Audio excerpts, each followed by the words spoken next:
morning. Apologize for being late. Traffic was pretty bad. Okay, we have several items on consent, 5 through 8. Any objection, Mr. Labange?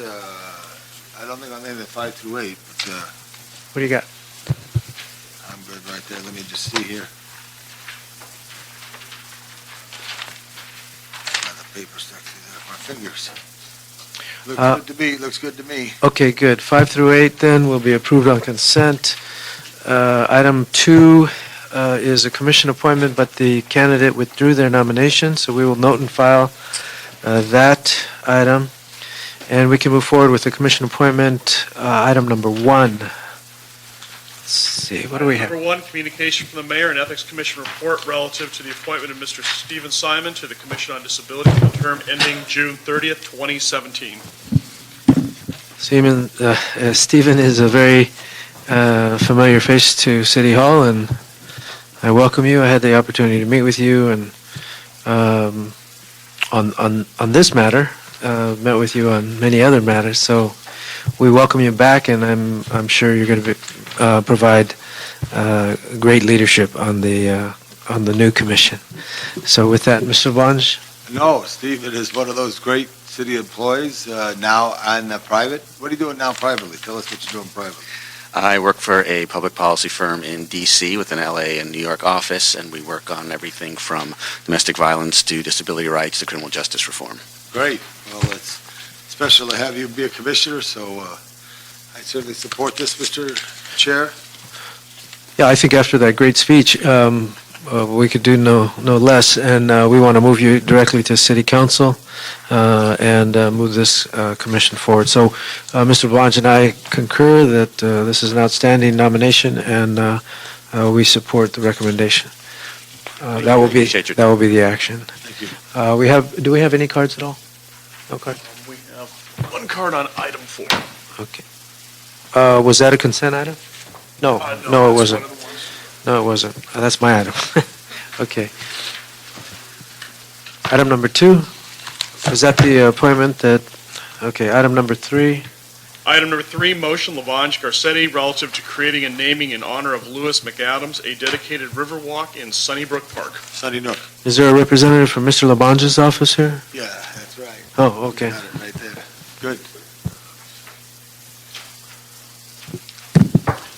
Mr. Chair, I believe you're aware of the Friends of the Los Angeles River. It was started by Lewis McAdams some 30-plus years ago.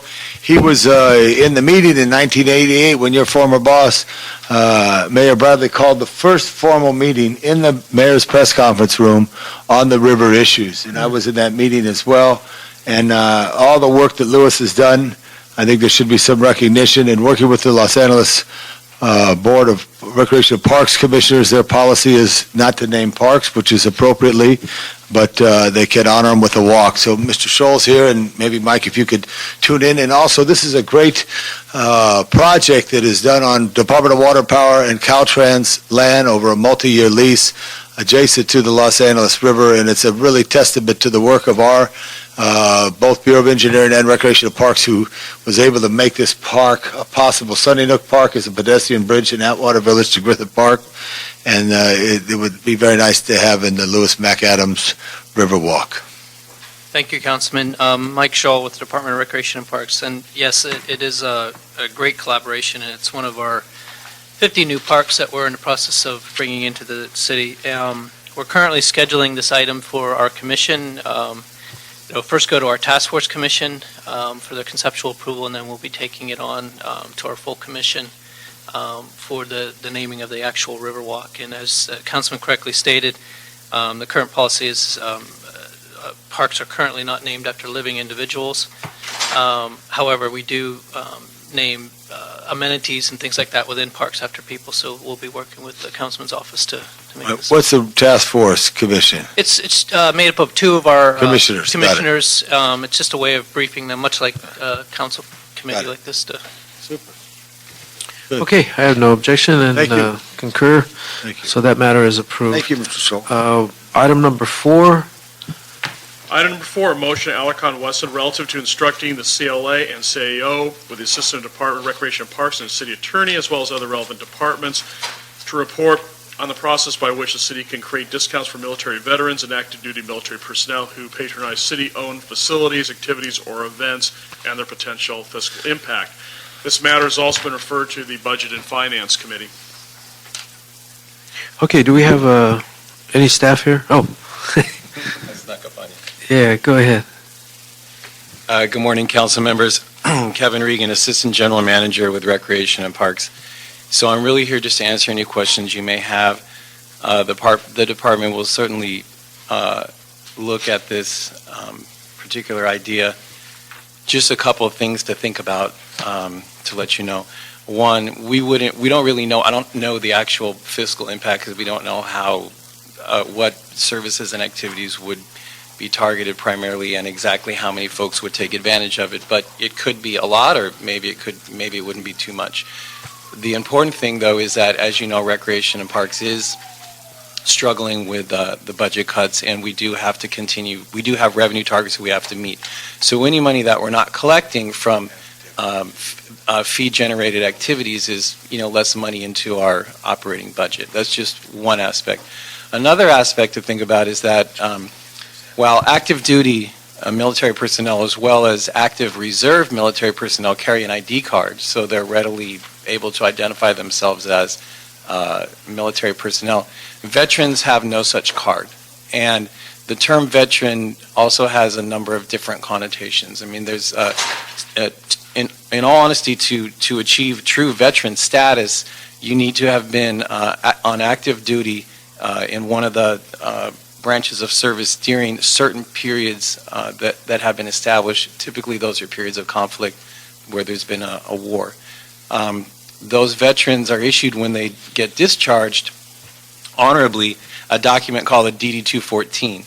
Well, the DD-214 is the only document that proves that you're a veteran, and nobody really carries that around with them. So it's kind of a difficult thing if folks were to show up at our rec centers and say, I'd like to take advantage of the veteran discount on the programs and services. We'd really have no way to prove that they are veterans. So what we do on an annual basis on the golf courses, on Veterans Day, we do have a discount.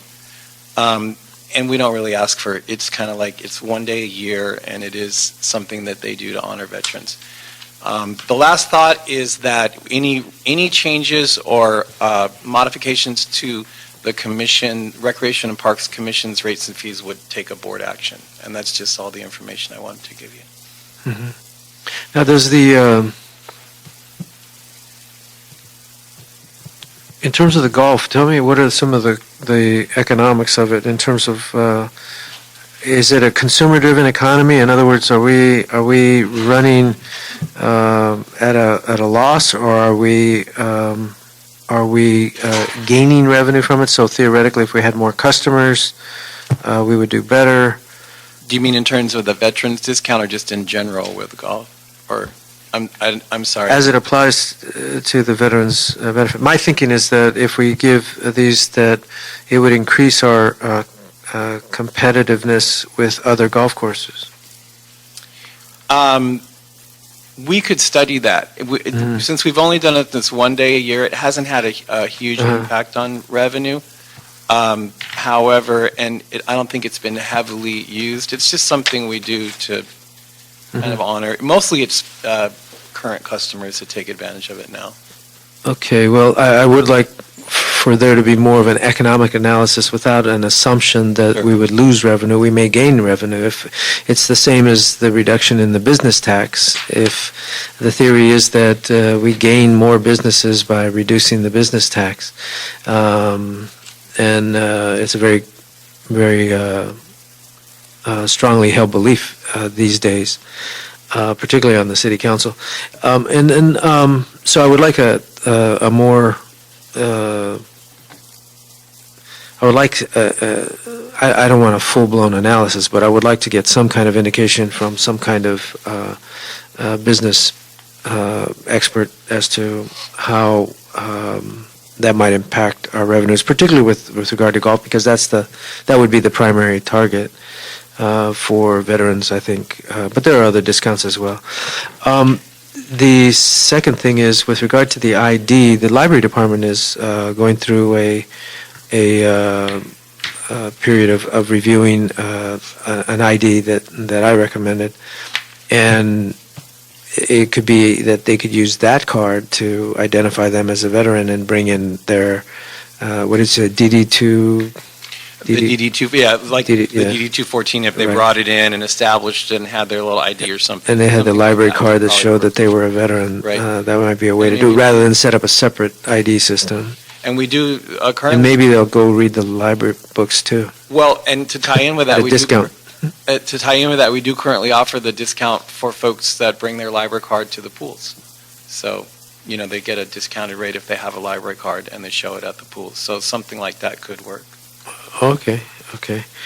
Let's see. Can I just add something? Richard? Please.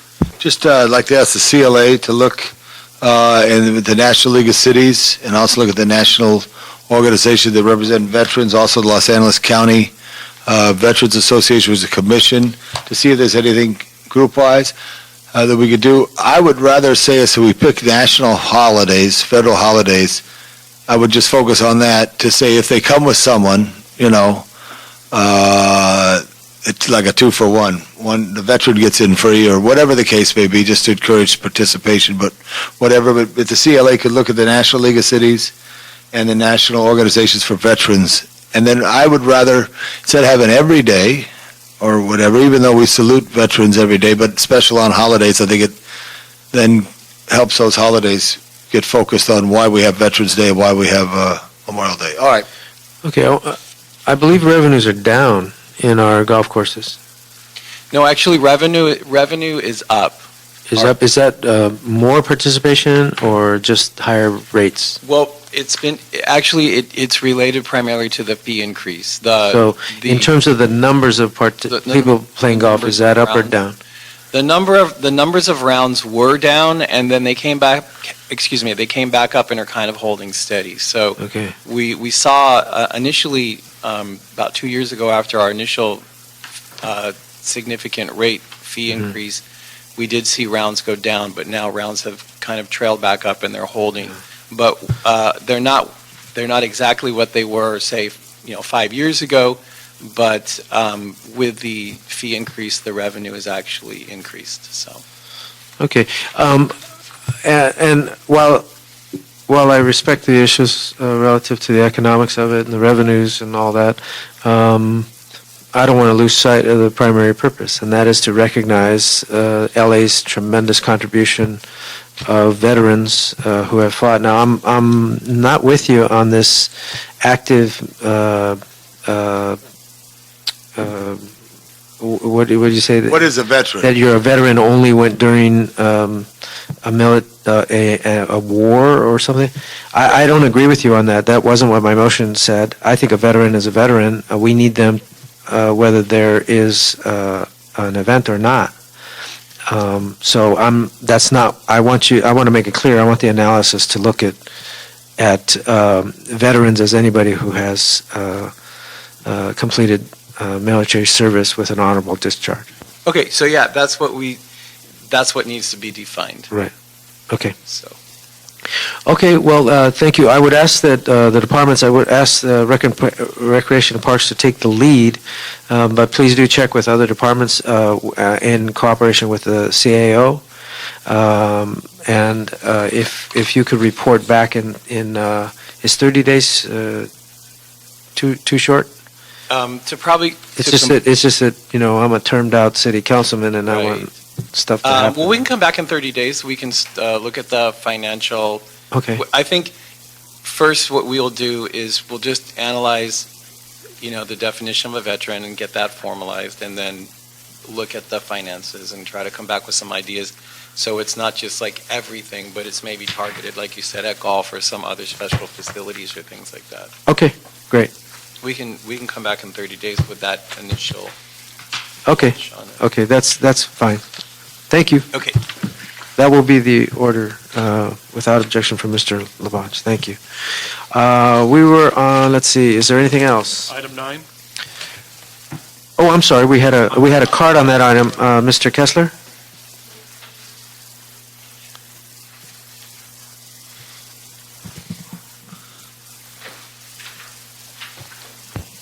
Good morning. Morning. Greg Kessler, representing Southern California Golf Association. Here this morning because we too would have concern that extension of discounting to all veterans on universally 365 days a year would have a very large economic impact upon a system that was thrown a curveball a couple of years ago when, without really adequate preparation, it was thrown from an appropriated activity to an enterprise fund, or what the city calls a revolving fund. It's actually done remarkably well in the couple of years, but it needs to do remarkably well because now it's responsible for paying all of its bills, including a rather large cap rate, and it needs to set aside some millions of dollars in order to do all those capital improvements that are long overdue. On top of that, it's also remitting. It's in the first 2 years, it remitted about $1.5 million to the general fund of the Recreation and Parks Department, just to balance that department's books in this time of cutting. So again, this motion today really asks the department to take a hard look at it financially, but our concern would be that it would be a disproportionate impact. It's not standard operating procedure throughout Southern California anyway to offer these kinds of discounts. I think the Veterans Day, Memorial Day idea, I think the city got the idea from Los Angeles County. And one of the great ironies for me in this particular speech is I've been on the other side of it, actually going to golf courses that were built by the military for the military, and they've stopped giving discounts to anyone but active duty personnel so that they can get persons onto some of those superb golf courses like us to pay high fees. So I've often gone in and briefed that those were built. But the city's golf courses were built for the general public, and perhaps if this had been standard operating procedure back in the 40s, 50s, 60s, it would be built into the system already financially, but it's not built in now, and now is not a great moment to do these kinds of things. Thanks for listening to me. Okay, I just want to say it could have a positive impact if it's promoted properly and marketed. I mean, we would be letting veterans know that they could get discounts, and so they would. The theory is that they would target city parks for more use rather than others that they can opt to use. If that's the case, we'll be your biggest champion.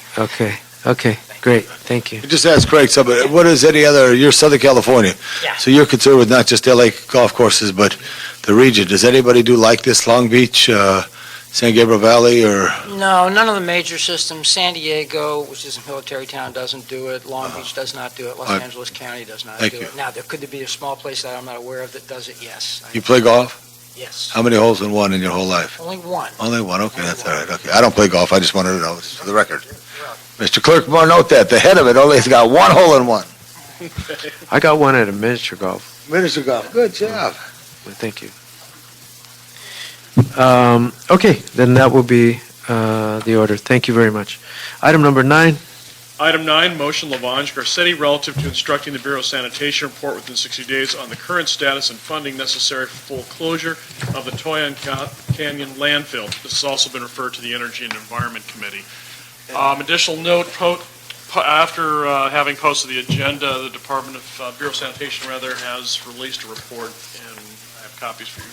It's being processed currently. Mr. Chair, I got this idea from your success up at Lopez Canyon, so just a little brief history, if I could just ask, may I? Please. Yeah, and then tell us what we're doing next steps. Thank you. Great. Okay. Good morning. My name is Khalil Garrios. Good morning, Chair, Councilman Tom Labange. Khalil Garrios, Solid Resource Processing Construction Division, Division Manager, Bureau of Sanitation. First, I would like, again, we have started the report and we prepared a draft. And through a communication issue, I apologize for having the report submitted and delivered yesterday. Again, just my apologies. Just briefly go over the report. Toyon Canyon landfill was operated by the Bureau of Sanitation until 1985, and that's when it ceased taking refuse. And it was put in a maintenance mode until we finish the closure as required by the state, which is capping the landfill and then revegetating it to meet the requirement of the state regulation. We completed that in 2008, and as of the 2008, the Toyon Canyon landfill is in the post-closure maintenance mode. We are required to post-closure maintain all the landfill that are officially closed for a period of 30 years. That doesn't mean that the landfill could not be potentially converted and developed into other uses, but we have to keep maintaining the landfill for 30 years and prove to the regulators that there are no more safety issues that prohibit us from converting the landfill into other uses. Toyon Canyon at this time, we're recommending that the use of Toyon Canyon will be a passive use.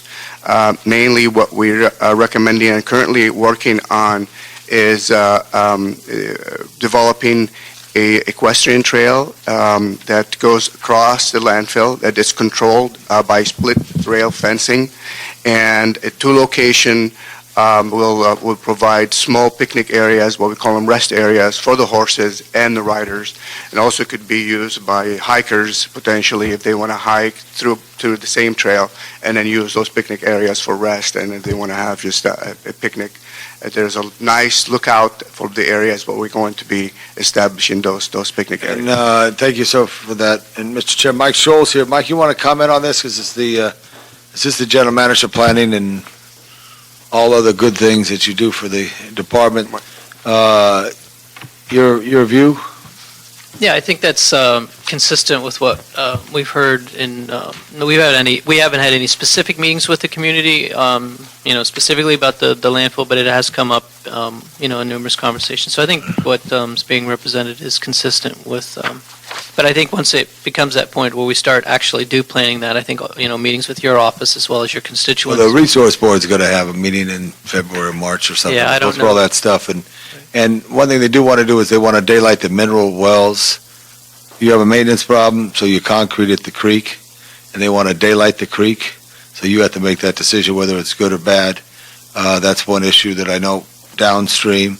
And also the landscaping of the benches with native plants, but I think it's great. Anywhere you can put a bench in the park and people could hike it, it would be good. So I just wanted to thank you, and thank you, Mr. Alarcon, because you've done so much for the Lopez Canyon from your days as working as a councilman the first time around with Mr. Reardon and trying to do the right thing.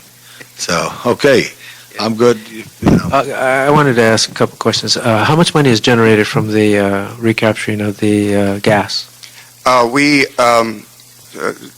Annual, we're generating around $600,000 a year. And that is complete profit, or is that money that is returned to the city? That's the royalty that we receive from the generation of the gas. It's about $600,000. But does that represent 50% of the profit or 25% of the profit? What is the profit? Councilman, it's a very complicated formula that was when we signed the contract with the private contractor. It established it's not actually about 50%. It's around about 21% of the revenue that's collected from the sale of power. Oh, That's who receive royalty. okay. And so 21% is 600,000 a year. Yeah, that what we receive. So this company is making Good money. $3 million. Essentially, they're making around a little more than that, about $3.6 million a year. Yeah. They're making 3.6 million, and we get In revenue, but they have to operate and maintain the facility, so we don't no, have... not in revenue, in profit. Well, I don't have exact what the profit is. The only thing we receive is the invoices that they bill the electrical companies. Right, but you said that they get 21%. Of that. We get 21% of the profit. Well, the revenue, Well, actually. revenue is not profit. I understand. And my question I was understand. relative to profit. But I see, I don't have that figure. I don't know how much Yeah. profit they're making. Okay, where does that 600,000 go? Some of it goes to the Community Amenity Trust Fund Uh-huh. for, How much? around a little bit less than 300,000, Half of it? 250 to 208,000, yeah. About half of it? Okay. Okay. Well, then the Community Amenity Trust Fund is the Lopez Canyon Trust Fund, because there's no Toyon Canyon Trust Fund. No. I was saying nice the- things about you, Richard, but you get all this money. I didn't get it from Toya. I know. No, Where's it go? I thought there's no trust fund. I think it's a good, maybe before it comes to council, give us a one sheet. We could have a supplemental report on that. That would Well, I make still want to know. I want an answer to your question, Tom. What amenities trust fund? When Lopez Canyon landfill was closed, and then we established the power generating facility, at that time. That's at Lopez. What about Toyon? You said that 300,000 goes to the amenities trust fund at Toyon. No. It goes to the Community Amenities Trust Fund at Lopez. Yeah. Toyon money? Yeah. No, the Lopez. I'm not even talking about Lopez. I'm talking about Toyon. There are no trust fund. Toyon Okay, trust so fund. my question was, of the 600,000 that is generated at Toyon, Mhm. where does that money go? And you said 300,000 goes to amenities trust fund. Yeah, to Lopez Canyon Community Amenities Trust Fund. Half Okay, and half go to that. you're totally confused. We're not talking about Lopez Canyon. Okay. We're talking about only Toyon. Okay. How much money is generated at Toyon? Oh, the money that generated Toyon, the Bureau of Sanitation doesn't manage that money. It goes to the Department of Recreation Park. Okay, then how much money is that? Well, I don't have the At one time, it was $55,000 a Yeah, month, it's- but that was a long time ago. Yeah, I believe the current account stands approximately around $200,000. I believe we've recently given a report, but I would have to report back to you on the exact dollar amount. Okay, and where does that money go? It sits in an account within the department for the purpose of, for Griffith Park-related items, I believe. So it's dedicated completely to Griffith Park. Yeah, and I think the intent was, working with the councilman's office, that money would be eventually used to do some restoration up there when the landfill closure is complete. But so that money is not spent. I'd have to give you the exact dollar amount of what's there. It's not 600,000, but I think the last accounting that we provided was somewhere around 200,000, but I can get you the exact number. Okay, I just wanted to make sure that the money was going back to the, Park. The money that we Facility. get, I don't know if that's all of the money the city gets. I just know that there are some royalties that the department gets. I'll have to get the exact details on that. okay. Yeah, absolutely. I learning from you on Lopez Canyon, because you were doing so many good things. I want to try to do good things. It's much less than what it was, because it's peak. It was closed in 1988, so there's not much methane coming out of it, so the generation isn't there. But this has been good discussion. So if we get Okay. how about instead of a one sheet, a two sheet? Because it sounds like we need more information. Okay. Is that good? Okay, good. Thanks. Okay, then Thank you. that matter is approved. And we have no public comment cards, No more public comment cards. so this meeting is adjourned. Thank you. Thanks, Richard.